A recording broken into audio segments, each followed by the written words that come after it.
cet album, c'était de s'éloigner de la version déjà parue tout en restant fidèle à son esprit. Donc Michel Barrault, le directeur artistique, a eu l'idée de s'inspirer des westerns tournés en Kodachrome. Donc le Kodachrome, c'est un rendu avec un contraste important, des couleurs vives et une dominante de rouge et des couleurs très saturées.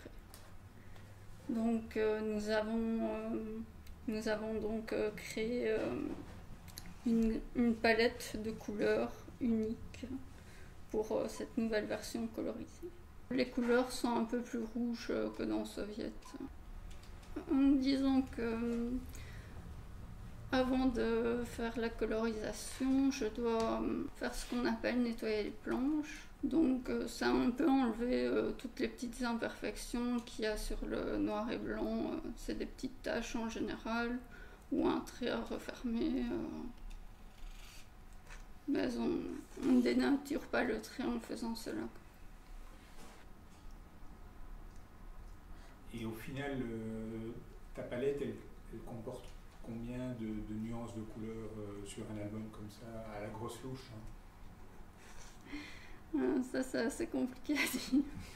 Il y a beaucoup de couleurs, comme on a pu le voir dans la palette. Parfois, c'est une petite nuance d'une couleur. Il faut toujours rechercher les couleurs pour une scène. Donc parfois, il faut trouver la bonne harmonie. C'est pas toujours évident de trouver un équilibre entre les couleurs ou une couleur qui correspond bien. Okay.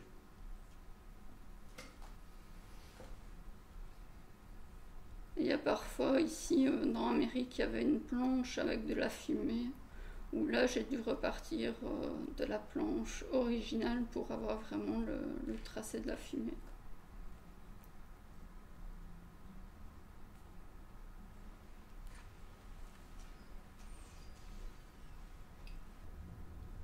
En moyenne, donc, sur une case comme celle que tu traites actuellement, tu passes quand même pas mal de temps. Une case, ça peut prendre une demi-heure. Comme parfois plus. Parfois beaucoup plus. Il y a des cases avec beaucoup de détails. Je dirais qu'une planche, je mets plus ou moins une journée. Parfois, en une journée, je fais une planche et demie, ça dépend un peu de la complexité.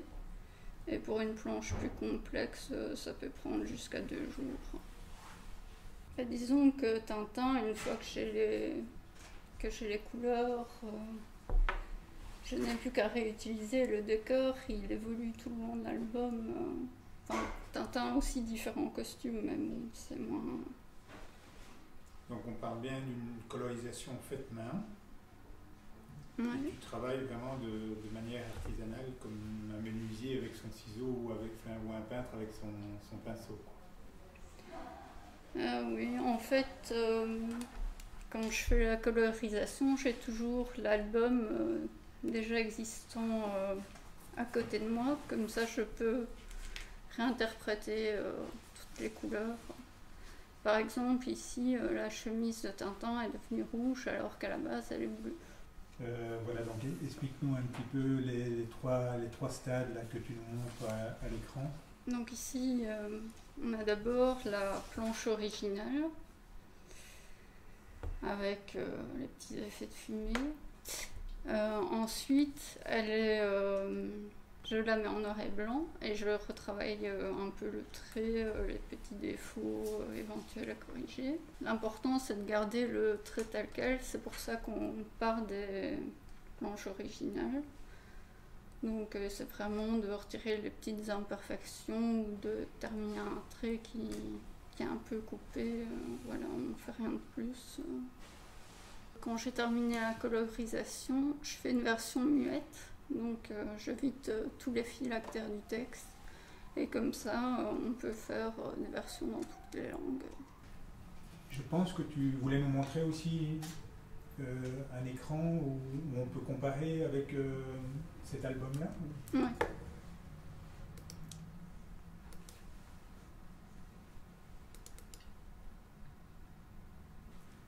Mais disons que je trouve que c'est assez représentatif de la différence entre les deux albums, tant au niveau du dessin que des couleurs.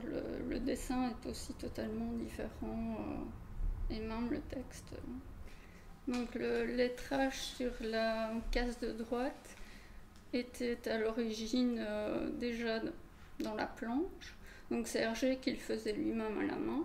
Tandis que sur celle de gauche, c'est un lettrage qui a été créé par Hergé, mais qui a été inclus par après dans les vignettes. Comme on voulait rester dans cet esprit Kodachrome, la dominante étant la couleur rouge, j'ai choisi tout naturellement d'utiliser cette couleur rouge. Et forcément de m'éloigner de la première version où Tintin est en bleu.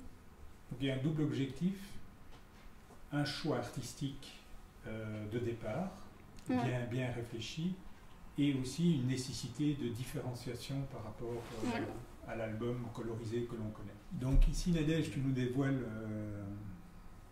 la couverture qui sera retenue pour l'album. Donc moi j'ai fourni plusieurs visuels à Michel Barrault et c'est lui qui a fait le choix définitif. Et bon, j'imagine que c'est pour le dynamisme du visuel qu'il a choisi cette image.